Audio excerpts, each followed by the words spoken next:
der Weltkarte bist du sehr winzig. Man nimmt dich fast nicht wahr. Aber so wie du bist und funktionierst, das ist weltweit dafür doch ziemlich rar. Vom Flachland bis über die Berge, vom Osten bis in Westen, wohin das Meer auch immer schaut, stell ich immer wieder fest, dass es mir bei dir sehr gut tut.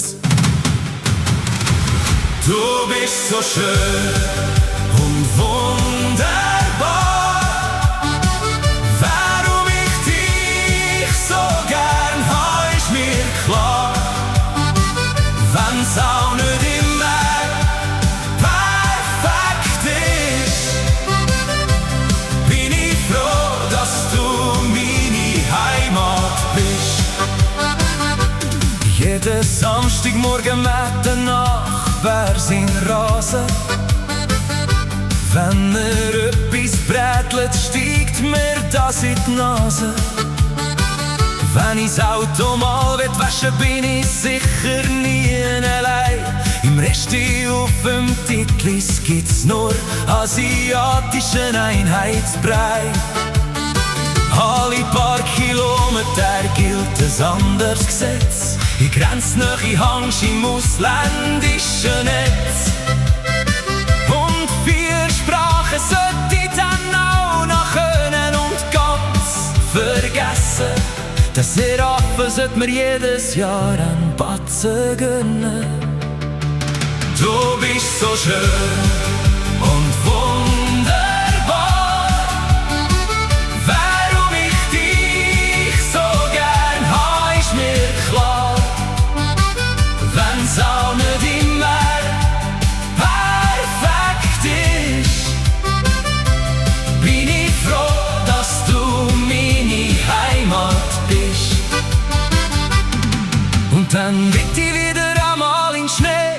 So viele Leute habe ich schon lang nicht mehr gesehen. Vor einem Viertel nach Orts posten kann dich mittlerweile das Leben kosten. Du hast so viel Sonderheiten zu bieten. Wie ist das mit dem 6 Leuten? Und genau aus all diesen Gründen bist du für mich wie ein guter Freund. Du bist so schön und wunderbar. Warum ich dich so gern habe, ist mir klar. Wenn's auch nicht immer perfekt ist, bin ich froh, dass du meine Heimat bist. Und bei allem zukünftigen Koi erfind dich bitte ja nicht neu. Wie schon gesagt, also wie es jetzt ist, bin ich froh, dass du meine Heimat bist.